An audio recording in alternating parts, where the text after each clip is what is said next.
Good evening and welcome to Novara Live. My name's Stephen Methven, and tonight I'm joined by Helena, aka No Justice MTG. Helena, everyone in Novara Towers is either recovering from an illness or catching one. Are you still immune? Are you still staying healthy? I was very ill a couple of weeks ago, actually for the last couple of weeks, but as of kind of yesterday, we're back and we're fighting fit right now. So it appears that it started up north and then gone down south, it looks like. Yeah, that is what it looks like for sure. Coming up on tonight's show, we'll be discussing the new ceasefire in Lebanon, an amendment to the assisted dying bill, and we're going to be asking the question, what's the point of working? We're also wondering, is Kamala Harris making a comeback already? A ceasefire between Israel and Hezbollah came into effect at 4 a.m. this morning. Some of the 1.2 Lebanese civilians displaced by Israel's assault began returning to the south of the country almost immediately. The rush to get home after what was for many months away meant that roads were reportedly gridlocked, and there have been scenes of jubilant celebration. However, there have also been reports that IDF soldiers have fired at displaced people attempting to return to their homes. We made it to the actual entrance of Khiam village, but the Lebanese army wouldn't allow us to go in because the Israeli entity is still stationed inside the town. To Khiam, that's the entrance to Khiam.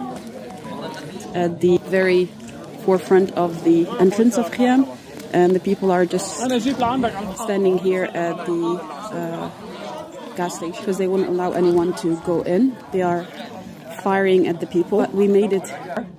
That's a mini victory for us. I was waiting to go into my house and I couldn't do it, but inshallah, again, I will try this week and I will go there and I will show you what our resistance was able to do. Peace. Alhamdulillah, ala rijal nasrullah. Assalamu alaikum wa rahmatullah. So what are the terms of the ceasefire? The Israeli military is required to gradually withdraw from southern Lebanon during a 60-day transition phase.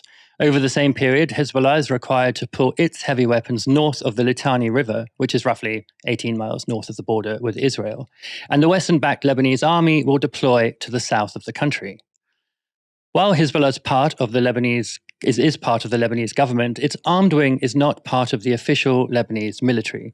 Israel's invasion of Lebanon began almost 2 months ago, but the brutality of its assault didn't lessen, even after the ceasefire was agreed.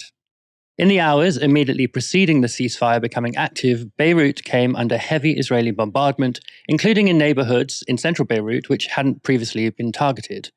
Given the ceasefire had already been agreed and the targets seemed to have been primarily residential buildings, it's hard to see any justification other than spreading terror and wanton destruction. Hezbollah has claimed the ceasefire as a victory. A spokesperson told Newsweek, "Israel was defeated. It only killed innocent people." Of course, Hezbollah initially joined the fight against Israel on the 8th of October last year to provide a support front that would direct Israeli military resources away from Gaza. And decoupling the two fights was a major strategic goal for Israel that has now been achieved. This is from the Washington Post. Israel's ceasefire with Hezbollah will allow it to smash Hamas with greater ferocity in Gaza, Yaakov Amidror, a retired Israeli major general and national security advisor, said in a news briefing on Wednesday. If the pause in fighting with Hezbollah is sustained, he said, Israel's ground forces can cope with the issue of Hamas in much more intensive way and for a very, very long time. Helena, the ceasefire is supposed to hold, initially anyway, for 60 days. Will it? I think there's a good chance that the ceasefire will hold. I think the majority of the reasons for this is that I think that reporter there is probably mostly correct in so far as the main thrust of the argument there, which is that they want to be able to direct military resources towards Gaza. Of course, we have seen the recent clear out of northern Gaza, the ethnic cleansing of northern Gaza in recent times. And of course, if they want to be able to direct as much military support there as they need to do so to maintain that clearance. And of course, we have seen people like Bezalel Smotrich, calling for more settlement in northern Gaza. It would seem like having the military stretched on multiple fronts is not the best way of being able to facilitate that. Of course, we have seen what happens when the Israeli military is stretched. One of the main reasons why October the 7th happened in the first place is because too much of the Israeli military was being deployed in the West Bank to continue their raids there. And of course, they lost sight. They got their eye off the ball in terms of the militarization of the Gaza border. And that allowed the weaknesses in that front specifically to allow October the 7th to happen in the way that it did. So Israel's military being stretched on multiple fronts isn't in their interest. I also don't think it's in the interests of Hezbollah to want to see this front open up again. We have seen pretty decisive military victories from Israel on multiple different parts of this. They have exercised the Dahya doctrine to the fullest extent of destruction of civilian infrastructure to try and terrorize people into not engaging in any more warfare. And many of the military and political leaders of Hezbollah have been killed in this fighting, and they've achieved very few victories of their own. So I don't see any real incentive for Hezbollah to want to continue fighting on their front as well. So I think the ceasefire will hold for this specific reason.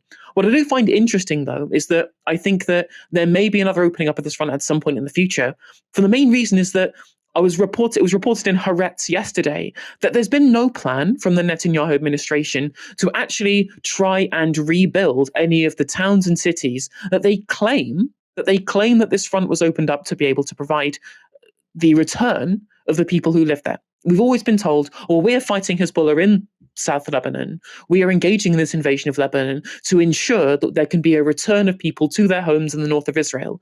Has Benjamin Netanyahu's government done anything to rebuild any of these areas, to rehabilitate people to go back in, to ensure that they can have these cities to be what they once were before any attacks on them previously, or indeed having been used as IDF outposts? No, there's been nothing. There's been very little actual engagement from the Israeli government to do what they said that they were, what they claimed that they were even doing this invasion in the first place to do.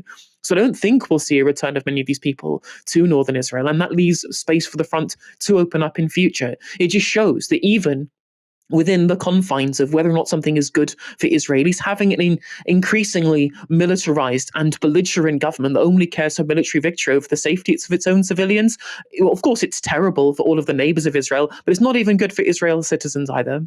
Yeah, that's a pattern that we've seen with the hostages as well, where military victory over Gaza or over Hamas has taken priority over returning the hostages. As you say, in northern Israel, a military victory or a military stalemate or a return to the pre-existing conditions with Hezbollah has taken a priority over the return of Israeli citizens to that area, with, as you say, no planning apparently having been made at all for getting people back to their homes there.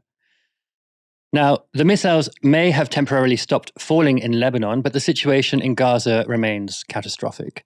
Civilians continue to be massacred by bombs, artillery, and sniper fire. The entire population faces acute food insecurity, the healthcare system has been systematically destroyed by Israel, and the remaining partially functioning hospitals don't have the capacity to treat the majority of patients needing care. Disease is running rife, and recent harsh weather has led to flooding, which has destroyed the tents many displaced people were using for shelter. After all, it's winter there too. This is the context in which the Biden administration is reported to be pushing ahead with a $680 million new arms sales package for Israel, according to a report by the Financial Times published just a couple of hours ago. Now, things are worst of all in the north of the Strip, which has been under total Israeli siege for 52 days. People trapped in the besieged area report they are being subject to relentless Israeli airstrikes. The IDF has forced ambulances and civil rescue teams to stop operating in northern Gaza, so it's impossible to know the number of casualties. But a recent Save the Children report highlighted the large number of children suffering under the siege. It says this: about 130,000 children aged under 10 have been trapped for 50 days in areas in northern Gaza that are almost entirely inaccessible to aid workers and not receiving food or medical supplies despite warnings of famine. Children living in North Gaza and Gaza governorates have been almost completely cut off from supplies of food, water, and medicine since 6 October 2024, when Israeli forces declared the area to be a closed military zone, with the Independent Famine Review Committee, FRC, saying that famine is either imminent or likely already occurring in the area.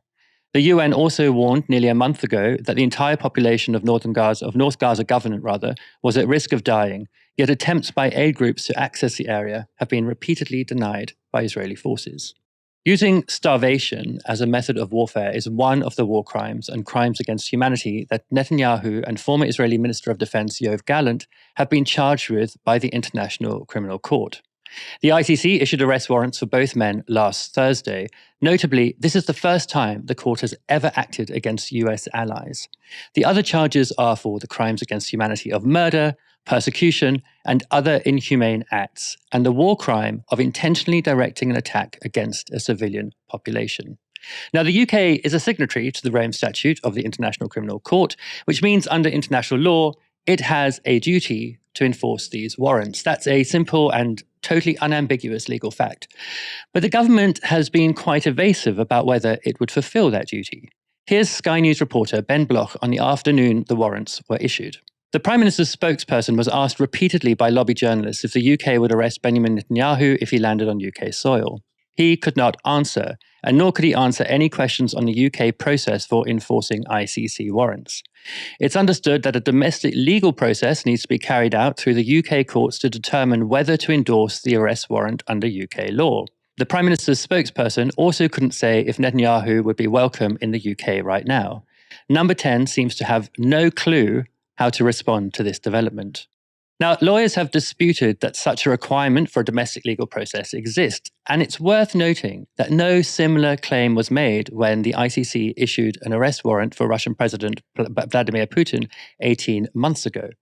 The following day, it was widely reported, the following day after the issuing of the Netanyahu arrest warrants, that the UK would arrest Netanyahu and Gallant if they travelled to the UK, based on a statement by Starmer's spokesperson that the UK would fulfil its legal obligations as set out by domestic law and indeed international law. But this morning, a spokesperson for the Prime Minister again said domestic legal process is necessary and suggested that granting Netanyahu immunity from arrest for war crimes would be considered during this process. This comes immediately after President Macron of France announced that Netanyahu is entitled to immunity from ICC arrest warrants because Israel is not a party to the court. Now, that is a matter that it was explicitly dealt with by the ICC. And international lawyers have argued that this is irrelevant because Palestine is a party to the ICC and the crimes are taking place in what is internationally recognized as occupied Palestinian territory. And just like Israel, Russia is not a party to the ICC. But Macron has made no similar claim that Putin is entitled to immunity from arrest. Helena, there was a brief moment when it looked like the West would follow their international obligations. And now they've, of course, started looking for loopholes. Will the so-called international rules-based order ever recover from this kind of hypocrisy? Or is it actually better that everyone just now knows it was a sham, or worse, just a weapon for use against non-Western states all along? What's funny to me as well is them trying to say they can somehow grant Netanyahu diplomatic immunity when this is already stated as not being this is not being relevant in the terms of the ICC anyway. So that's just a non-starter from the outset, right? But what's frustrating here is I think you're right in saying that the international rules-based order is something that will continually be undermined until people like Netanyahu gain full condemnation from the Western states that have backed the genocide up until this point.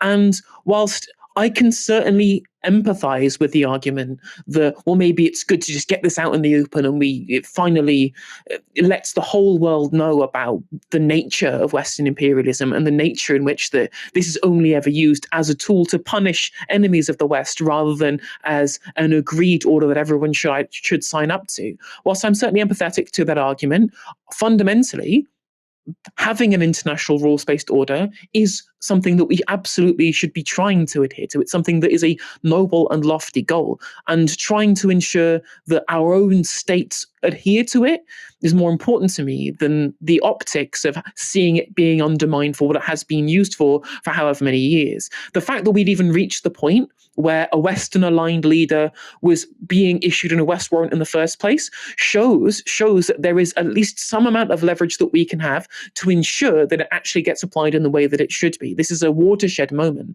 as we were talking about on the show the other day, that this doesn't usually happen. It was never really happened for a Western-aligned leader to be indicted cited in the way that they have been by the ICC. So taking this moment and not trying to pressure Western leaders internally to fulfill that, to ensure that it can be treated as the international rules-based order that it should be, I think that would be a very missed opportunity, but an incredibly missed opportunity to actually try and make it what it should have been in the first place. I mean, we literally are seeing, countries, for example, in Latin America, who the international rules-based order in its historic form, which has been used as a weapon against non-Western aligned states, was originally made specifically with states like those in Latin America in mind. It was specifically to try and weaponize against them. And now they are the ones in a kind of a post-neoliberal world where they are the ones actually trying to adhere to it in the proper way. We're seeing, obviously the pink wave across Latin America has led to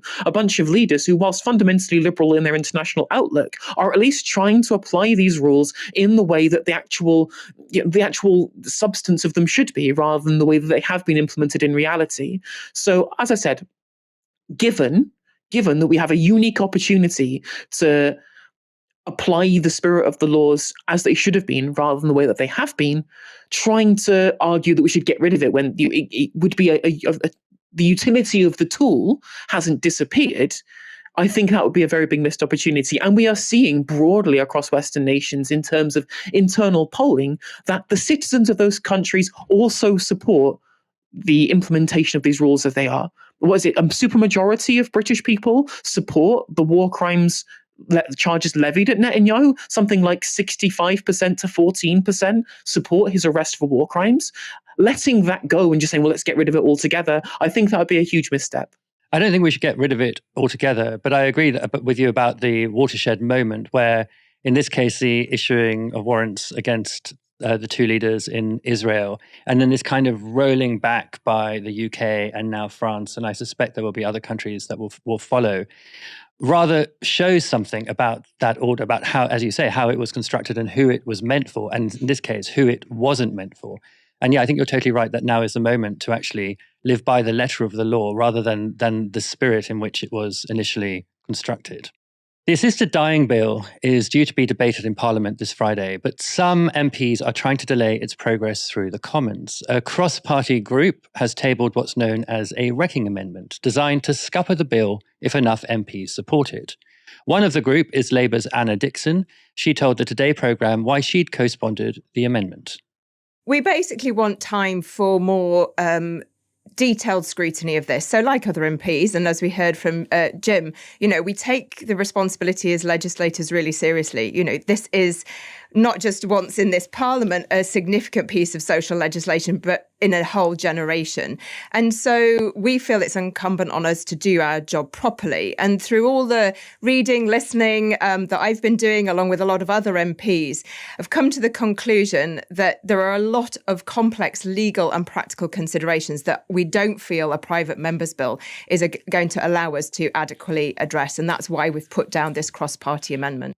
So that's a procedural point from Dixon there about the time that MPs are going to have to scrutinise the bill. Now, the assisted dying bill is a private member's bill brought forward by Labour MP Kim Leadbeater, and MPs will have a free vote on it. But it's also an issue that Prime Minister Keir Starmer promised high-profile campaigner Esther Rantzen he would make parliamentary time for. So kind of blurring the line there between a piece of legislation proposed by an individual MP and a piece of the government's legislative agenda. And an important difference between private members' bills and government bills is that while both share the same amount of parliamentary time, private members' bills don't get the same pre-parliamentary scrutiny. That isn't normally done by MPs, especially not for a big issue like this, but rather by things like royal or legal commissions, public consultation, and expert task forces. And this bill hasn't really had any of that. Now, Dixon went on to lay out some of the issues that she felt can't be addressed in a parliamentary debate and which haven't been, in her mind, addressed by the bill.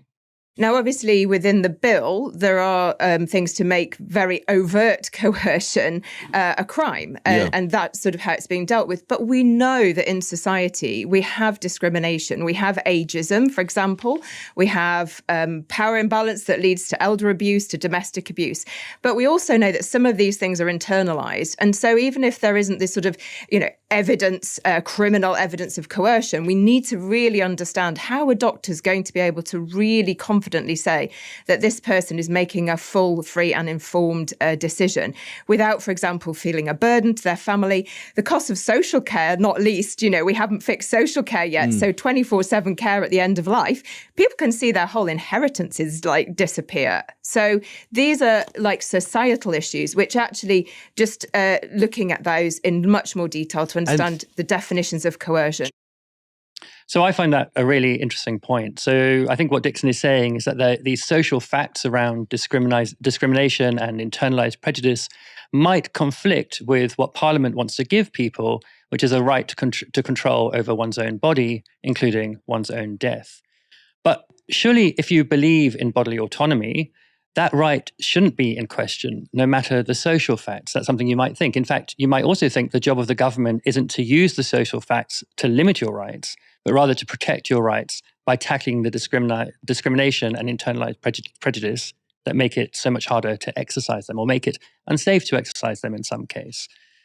And I'm not saying that those social facts don't exist. A recent YouGov poll found that nearly 60% of the British public supported assisted dying in practice as well as in principle, with almost 20% supporting it in principle but not in practice, and just 14% opposing it in principle. But a separate poll published today reveals some of the reasons people support assisted dying. And if you're elderly or disabled, I think they may make for quite worrying reading. The quotes are from actual respondents, but YouGov's qualitative researchers selected them as representative of the themes that emerged from a much greater data set. So this one jumped out to me. For some terminally ill patients, they may face prolonged and intense pain, discomfort, and loss of self-care. In such cases, euthanasia can be used as a means of alleviating the suffering of patients, allowing them to maintain dignity and comfort in the final stages of life. Now, lots of people, for a variety of reasons, might lose the ability to care for themselves, but does that belong in the same category of prolonged and intense pain and suffering that might justify what this person calls euthanasia? Presumably, with the right personal care, the loss of self-care needn't be a cause of suffering. And with the right social attitudes, it wouldn't be stigmatized either. So here's another one that I saw. Many people suffer unnecessarily, depressed, lonely, isolated, and unable to take care of themselves. If they're ready to move on, they should be allowed to do so. Beyond the morals, it would relieve pressure on social care and save the NHS money. Now, of course, many people do suffer unnecessarily. Depression and loneliness are both very preventable social phenomena that are only affecting more and more people under the isolation that flows from late-stage capitalism. But is their presence really a good reason to support assisted dying? And if society believes that lonely and depressed people are an economic burden on the NHS, why wouldn't a lonely or depressed person believe the same about themselves? Now, I should point out that the bill in its current form would make medically assisted dying available only to those with a terminal illness and a short time left to live. But campaigners have argued that, if passed, this bill will lead to a widening of the law's scope to eventually include people with long-term illnesses or disabilities. In other words, conditions where social facts and attitudes could play a much greater role in people's decisions to opt for assisted dying. On Radio 4, Kim Leadbeater gave this response to the argument that her bill could create this kind of slippery slope. Some of the people who do think that that right should be denied are people who are concerned about a slippery slope. And I know this has been put to you many, many times, and you've said, well, A, the bill is very, very clear and limited in its scope, and B, the evidence from around the world is that other jurisdictions have not changed the eligibility criteria. But your opponents would say, Ms. Leadbeater, that is just unforgivably complacent, because this is not about legislative dynamics. It's not about how laws are designed. It's about social dynamics and how social attitudes evolve. And there are a lot of people who are very concerned that if, after 5 hours of debate in the Commons and then a few months of parliamentary scrutiny, this goes through, what is happening is a new social attitude is going to become normalised, where there is subtle encouragement by the state for people to go early. No. What that would do... How can you say no? Well, what I would say is there are very clear, strict eligibility criteria for this piece of legislation. So the concept of a slippery slope, I will dismiss that, because once this bill is passed, if it is passed, the bill cannot be changed. And the title of the bill is intentionally terminally ill adults only. Of course the bill can be changed if social attitudes change. People. No. Once this legislation is passed, you can't change it. It will be. It's not. We don't have a a system like some of the other countries where the courts can change legislation. They can't do that in this country. So whatever this bill ends up being, that will be the bill. But that's a legislative procedural point, if I may. Exactly, which people seem to be quite keen to talk about. Sure, but but I'm talking about social attitudes. Aren't you going to fundamentally change in a way that you may well say is necessary and good and ethical, but lots of your opponents are concerned about? Aren't you going to fundamentally change social attitudes in this country where you, in some sense, your opponents would say you degrade the sanctity of life and you introduce a new set of conversations in which people think that actually it's better to go early rather than fight on till the end? No, there's 17 jurisdictions around the world where the criteria have never changed. And they are very strict criteria, very similar to this bill, not quite as strict as this bill. And I think we have to look again at the criteria of the bill and the subject that we are trying to help with, and that is dying people who are having horrible deaths. And we have got a responsibility and a duty to give them the choice and the option of dying with their loved ones in a safe environment, rather than having situations where people are literally taking hours and sometimes days to die. That is the problem we're trying to solve here. Earlier today, I spoke to Jamie Hale, the founder of Cryptic Arts, a disabled-led arts company. And I began by asking him why he's opposed to the assisted dying bill. As a disabled person, I'm fundamentally opposed to the assisted dying bill because I know what it feels like to be treated like a burden and to be part of a class of people that are treated like burdens on the state. And when the opportunity to end your life starts to become the duty or the obligation, then that leads us down a very dangerous path. And I think this legislation fundamentally reshapes the relationships between patients and their doctors, but also between people and the state. Because once the state becomes a tool for ending the lives of its citizens, I think it has crossed the fundamental moral line that cannot then be reversed. So I wanted to ask you about a certain, I guess, a kind of dilemma that presents itself. So on the one hand, you have the idea of people having a right to autonomy over their own bodies, which may include the right to have a doctor help them to end their lives under conditions under which they, for example, no longer want to live. But on the other hand, social facts that may, and social prejudices that may apply undue pressure to people to take advantage of the presence of the availability of assisted dying, for instance. What do you think the balance of those two things is? Because they seem as though they might be in opposition to each other. I don't think those things are in opposition to each other at all. I am a passionate believer in autonomy. I am very glad that suicide has been decriminalised, and people can and do make the decision to end their own lives every day. And it's not actually a bill about the right to end one's life. It's about wanting a very specific death that is socially approved of, happens in a specific way, in a specific place, in a specific time. And in return for that, it asks that society and a lot of other people bear some consequences that I think are profoundly harmful.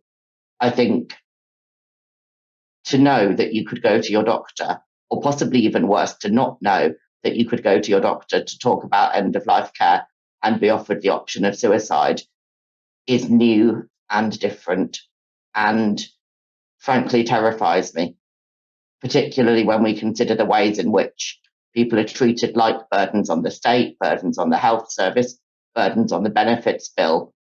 Disabled people are placed in an incredibly vulnerable situation by wider society. And now this comes at a time when we have just spent all of those years of Tory government under attack.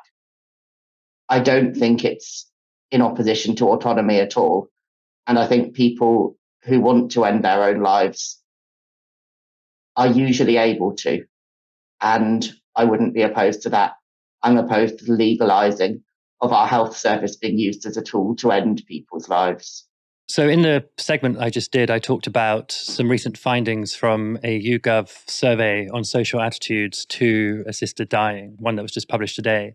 And actually, if you read some of them from the people who are in favor of it, some of the features of people that they find sufficient to warrant access to assisted dying are quite worrying. So, for example, as you said, the potential idea of someone being a burden on the NHS or on social care.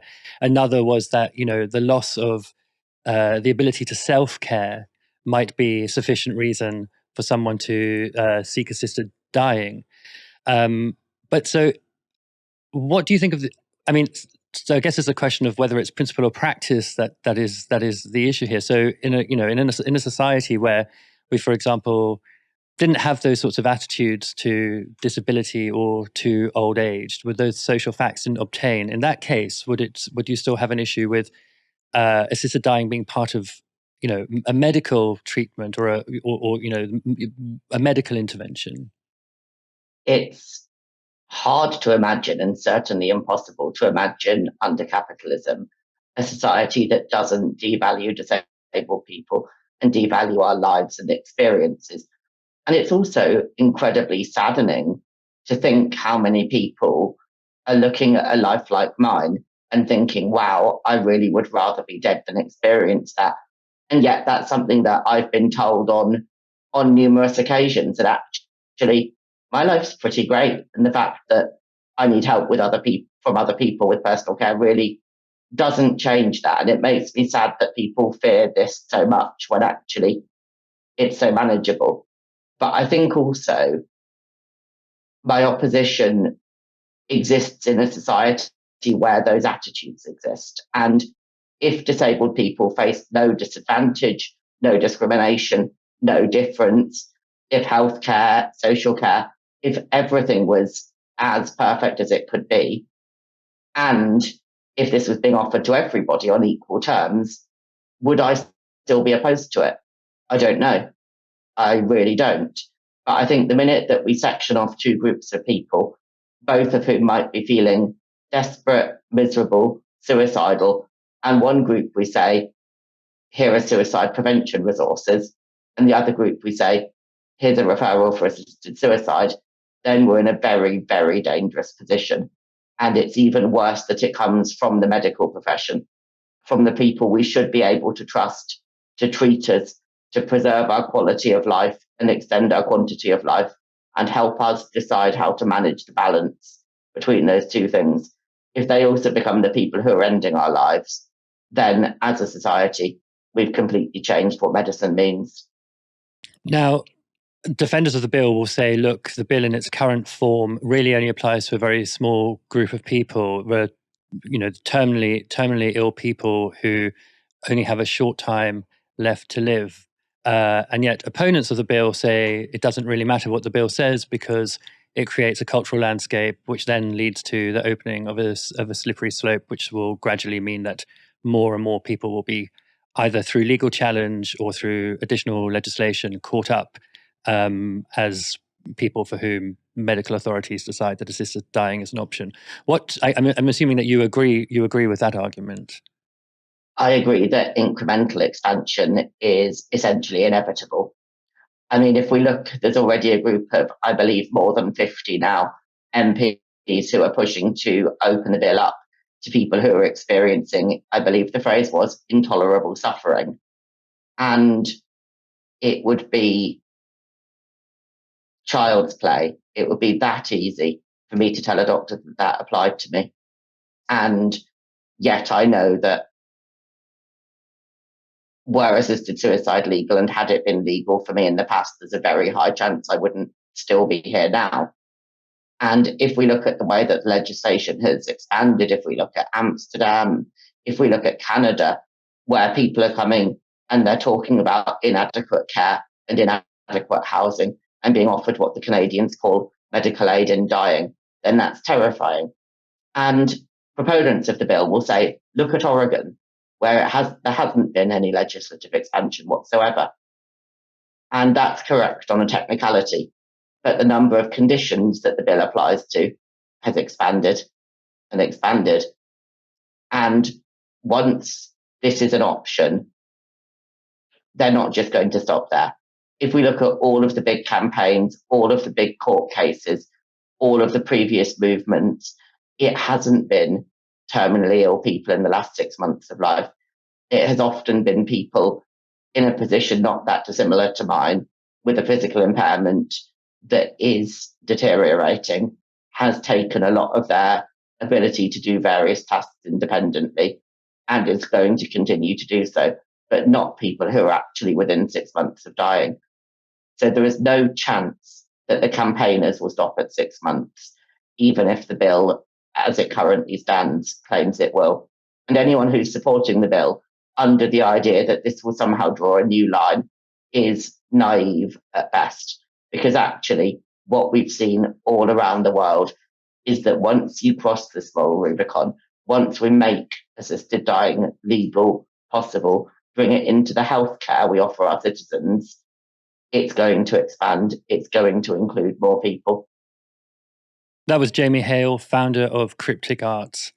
Helena, I thought Jamie made some really excellent points there, especially on the question of how ingrained prejudice against people with disabilities is and how dangerous this bill could be in that context. And I thought the point about how suicidality could be treated so differently in one group by offering support and prevention, and in another by offering medically assisted death was really particularly striking. And I haven't heard anyone make that point before.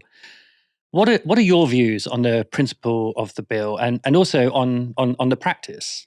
I mean, I'm somebody who, this has come up a lot in discussion, and I've still not formed a full opinion on what I personally believe about this very specific issue. Now, I have teased out a bunch of thoughts. I know people who are very much in favour of it, and I know people who are very much against it, and I've kind of weighed up both options. And I think that in principle, I'm kind of more in favour than I am in practice.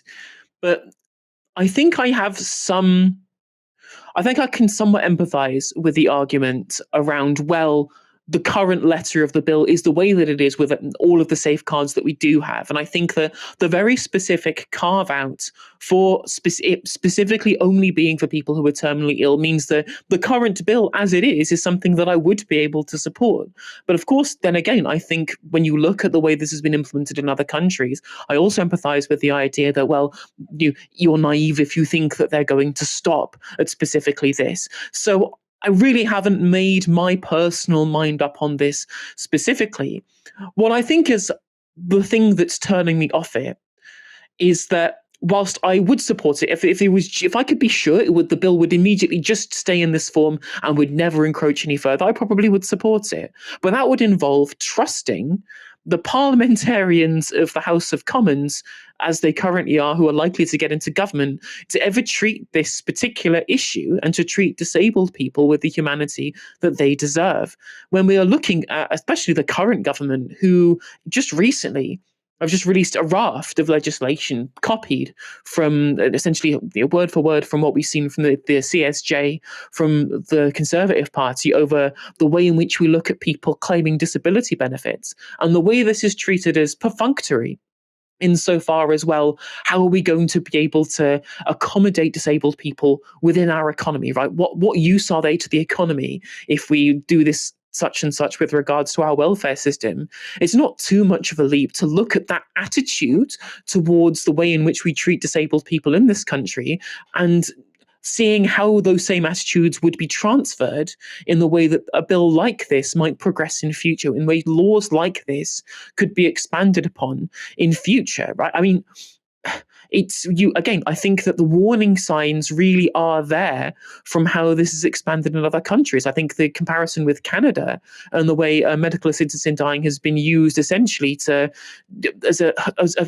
not just against the disabled, but just against the poor, just against how poor people have been offered these kind of services is really worrisome and really, really, it troubles me. It troubles me greatly. But again, it's difficult for me personally to be able to oppose the bill in its current form, given that in principle, I think the way that it is laid out currently is something that I do support, specifically because the carve out is for the terminally ill. That's not creating a death where there wouldn't otherwise have been one. These are people who are already going to die. And I think that very specific distinction is something that is worth supporting in principle. But in practice, is this a slippery slope? I mean, that isn't something necessarily that I can confirm nor quash, but I can understand people's worries overall. So again, personally, I'm still undecided.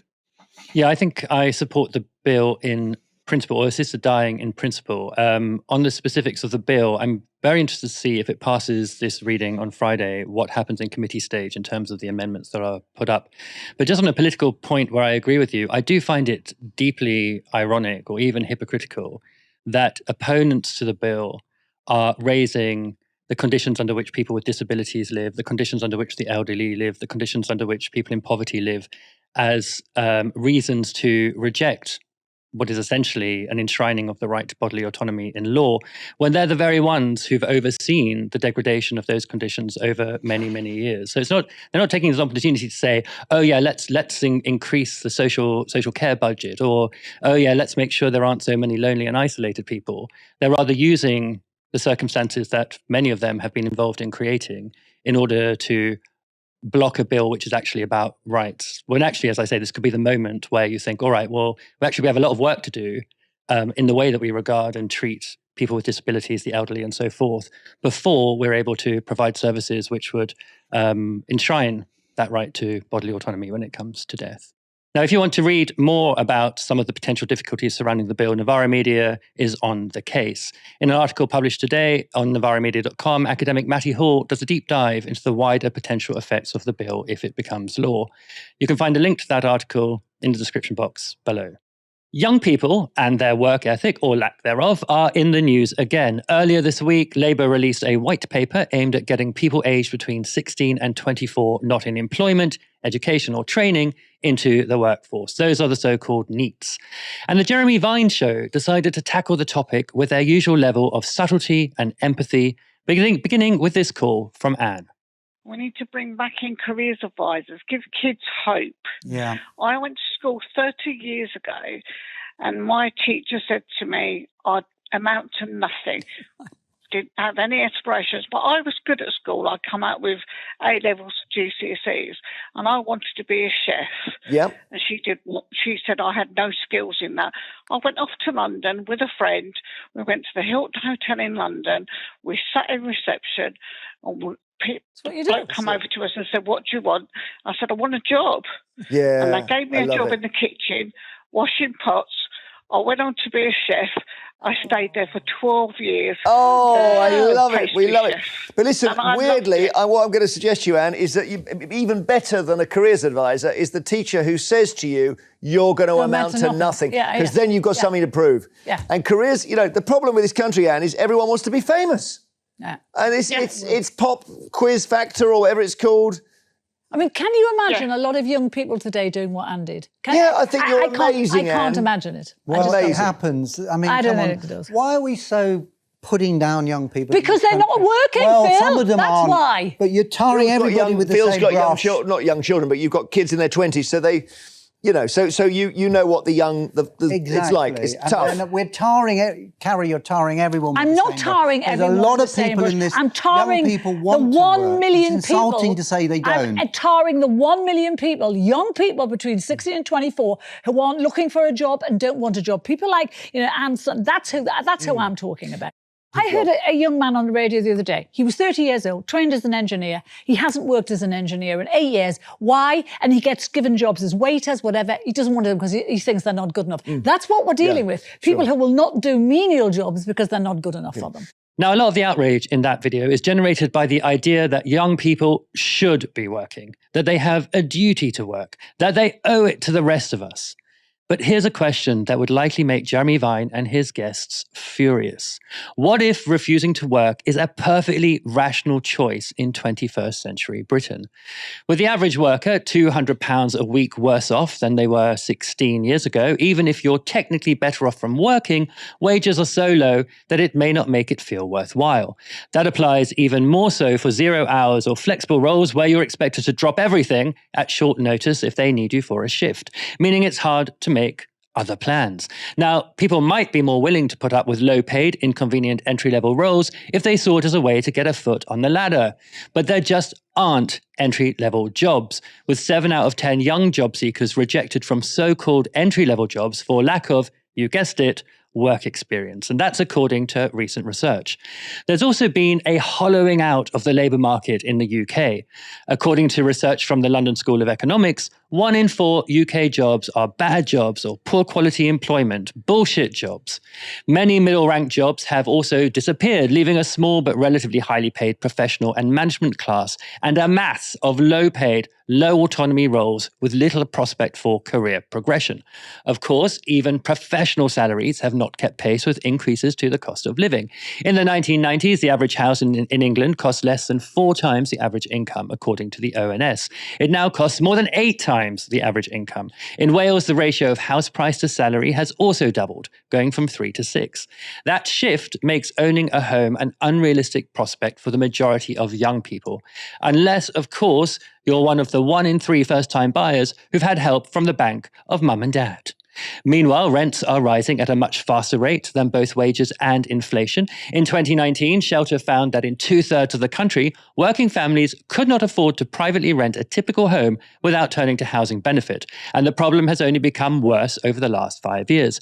And if you do manage to buy a house at what is now the average age for first-time buyers of 37, you may have already spent around £150,000 on rent. So, a young person is supposed to work, if not for themselves, then out of some sense of national duty. But if you do your duty, what do you get in return? Every aspiration that work is supposed to fulfill, from owning a house to taking holidays to being able to afford to have children, has been almost totally cut off. Instead, you spend much of your life paying off the mortgage of a landlord, many of whom are just straightforward parasites, with little money left over to save for your dreams or even to enjoy yourself, and in a job that's going nowhere. It's no wonder then that politicians have to reach for nonsense ideas like the inherent dignity of work to try to persuade people to do it. Helena, it looks like the social contract which governs something like labour exchange is just completely broken. So honestly, why would a young person think, oh, I better get to work? I mean, you've absolutely hit the nail on the head. This is a problem of the breakdown of the social contract, very specifically, and it has its main roots, of course, in a lot of neoliberal doctrine. But the main 2 parts of this, I think, that have caused the crisis that we see right now are, of course, labour market deregulation and deindustrialization. I think these are the 2 real pillars of this. If you start with deindustrialization, right, one thing that changes the way in which people look at work is whether what you're producing you feel like has some kind of benefit to society. And that's one thing that the service sector, which has been the burgeoning labour market sector in this country for the past 30 years or so, definitely potentially the past 40 years, this is not work that is satisfactory for many people. This doesn't make you feel like you're part of your community. Of course, in a neoliberal world, the whole point is there is no community. There is no such thing as society. There is only people acting as economic units to be able to provide profits for shareholders. And we've seen the result of this in terms of the breakdowns of our communities. Of course, when we sold off our social housing, what did that do? That meant everybody was individual units rather than a broader community coming together for an economic project, a civic nationalist economic project. Even if you don't consider yourself a patriot or a nationalist, you can certainly see the attractiveness of civic nationalism as a concept because it does create community. It does bind people together with a shared project. But of course, that can't happen. That can't happen in a neoliberal, atomized world. And especially since we don't produce anything, we don't see the benefits of our communities. And the vast majority of, especially private sector service roles, the kind of bullshit jobs that David Graeber talks about in his kind of seminal work on the subject. There are plenty of service roles within, the public sector that you might see as having a particularly important role in terms of shaping your community, like nursing or care. But outside of that, most service sector roles are miserable. Working in call centers, working as a barista, working in so many other of these areas, like being a waiter, for example. These are not jobs that give you job fulfillment. These are not ones where you feel the return for your community. And of course, the other return that you don't get, as you pointed out, is you don't actually get any material return for that work. Of course, deregulation of our labour market, the supply-side labour market reform that we've seen over the last 40 years, and bear in mind, the reduction of the benefit system is also a supply-side labour market reform. One of the biggest tricks of the neoliberals over the last 40 years, and especially since the kind of benefit street era of the late 2000s, is trying to convince people that somehow it's good for working people, for people who are on welfare, to to get paid less money, even though this drives down wages. This very specifically drives down wages because now employers have less to compete with than those who are unemployed. Right? Of course, if you increase benefits, that means employers have to pay more to attract people into work. Whereas now, what's their incentive to do so? There isn't any. And the idea that somehow cutting welfare will therefore drive up employment, well, of course, it may drive down unemployment, but has it actually got people into the labour market? Well, no, it hasn't. You look at Denmark, have a much more generous welfare state than we do. They have 10 points higher labour force participation rate than we do in the UK, especially since their healthcare system is functioning better than ours in a post-austerity world. But going back to the point of low pay and insecure work, well, what is the incentive to get people out to work when, the reduction of trade union bargaining rights, what Rishi Sunak described as our flexible labour market? By flexible, he means shit, by the way. That's what that means. That means garbage for actual workers. What it's done is, if you compare overall salaries, and again, not just in low-paid areas in this country, but in professional jobs as well, our pay and our purchasing power is much lower than you get in, for example, somewhere in America as well, or places in Europe too, in Nordic countries where they have trade union bargaining agreements and higher trade union density. This was the key role of the denigration of trade unionism during the 1980s and, of course, continuing through the 1990s, in that it specifically allowed the massive gap to form between overall productivity and worker remuneration. We've all seen the graph. We've all seen the graph that shows that there was that point in the 1980s where these two fundamentally diverged. And of course, in a post-financial crisis world, which was the kind of first generation to experience this in real terms in the way that the economy crashed afterwards and never recovered, it's millennials and it's Zoomers. These are the generations specifically that were promised the world. If you worked hard, if you went to university, if you got all your qualifications, you'd end up with a good job at the end of it. Now being told you should be working in a minimum wage role, whatever it is, and if you don't like it, suck it up. And is this a way of attracting people into a work which is fundamentally unstable, which in the wake of neoliberalism means that all of the essentials that you think the social contract should bequeath upon you, those have all gone, right? Over-financialization of our housing sector massively pushed up housing costs. Pensions, right? We very rarely talk about pensions, but remember how boomers and Gen X all got defined benefit schemes that got better the longer that you lived. They were all so generous, we've had to change towards defined contribution schemes that get worse as you age. So millennials and Zoomers are now paying for the gold-plated defined benefit schemes of yesteryear by taking shitter pension schemes for longer now for ourselves. So when you can't afford a house, you're probably not going to be able to afford very much retirement, or you'll have to retire even later as our population ages and our overall productive capacity drops. You're going to have to work longer for shitter wages. You're very much less likely to have assets at the end of it unless you inherit them from wealthy parents who had the successes of those eras. And then on top of that, what's happening to the world at the same time? What's the point in working hard for the whole of your life when what are you staring down the barrel of?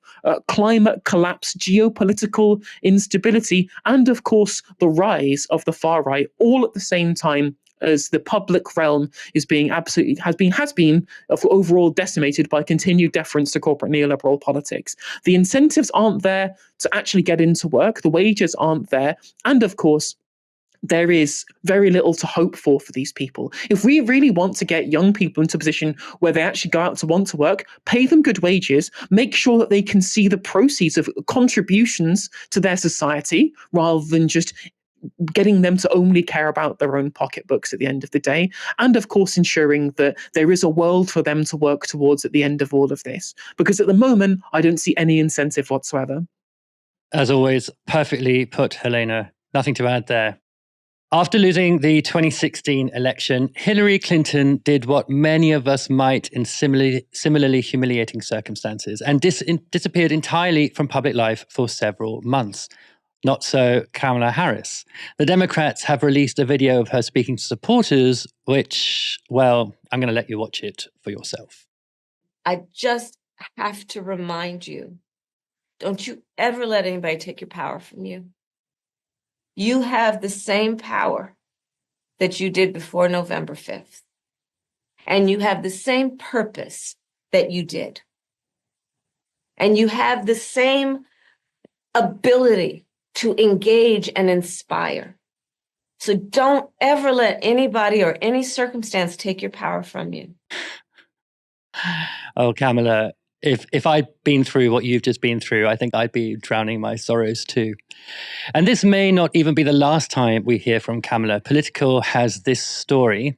It's been reported that Harris is considering running for president again in 2028, or for governor in her home state of California in 2 years' time. And some people have even joked that Democratic staffers may have shared that slightly bizarre video in a deliberate attempt to prevent her becoming the 2028 candidate. What do you reckon, Helena? Are the Democrats sabotaging Kamala's future plans? And is it even realistic to think she might run again after what just happened? I mean, I think I would share your statements earlier that if what had happened to Kamala Harris had happened to me, I would also be in the kind of weird position that she is in at the moment. But I think we've also got to remember that, the campaign was dead long before she arrived at the campaign, right? The campaign was dead because of Joe Biden. It was her clinging to his legacy that was really the kind of the nail in the coffin in the Democratic campaign, staking her campaign and what they had achieved together and saying that she wouldn't change anything. So she had pretty much inherited a poisoned chalice regardless. And what's interesting is what could have been a 400 electoral vote drubbing, which was looking like was going to happen from the internal polling when Joe Biden was still at the top of the campaign, to then actually get it down to just, hundred thousands of votes somewhat in just the swing states, and they could have potentially won, and only a less than 2 percentage point loss. I think she might have been able to at least capture some amount of sympathy from the Democratic supporter base that, whilst I don't think it's any reasonable to think that she might run for president again, something like the governor of California, this doesn't seem unreasonable. To be thrust into the position of potentially running for president within 2 months and scraping together a campaign, I think the Democratic member base, the kind of liberals who support it, she's not going to have too much disagreement from having some kind of powerful position that isn't necessarily running for president again. The issue, of course, is that what we see from this clip is that the Democrats clearly haven't got a clue about where they go from here. All the infighting that we've seen is symptomatic of a party that is fundamentally broken. There are too many disparate groups within the Democratic Party who want them to go in specific directions. And the people at the top, I don't think a lot of these people know which direction they can possibly go, given that we saw a pretty seismic political shift at the last election. We didn't just see a kind of freak result in the Electoral College like we saw in 2016. We have seen an overall kind of a changing of the guard, politically speaking. And the Democrats are going to have to do a lot of soul searching if they want to overcome that. Of course, they won't have to deal with Trump in 4 years, but is that any reason to start running failed political candidates and political strategies again? Clearly not. Clearly not. And I think we're seeing that level of which they don't know what to do, it kind of embodied in this weird video, which was mostly aimed at people who feel as dispirited as Kamala Harris does right now. Let's wrap it up there. Thank you so much, Helena, for joining us tonight. It's always a pleasure to join you, Stephen. Thanks very much for having me. And thank you, everyone, for watching tonight. Come back tomorrow for another show from 6 p.m. For now, you've been watching Novara Media. Good night.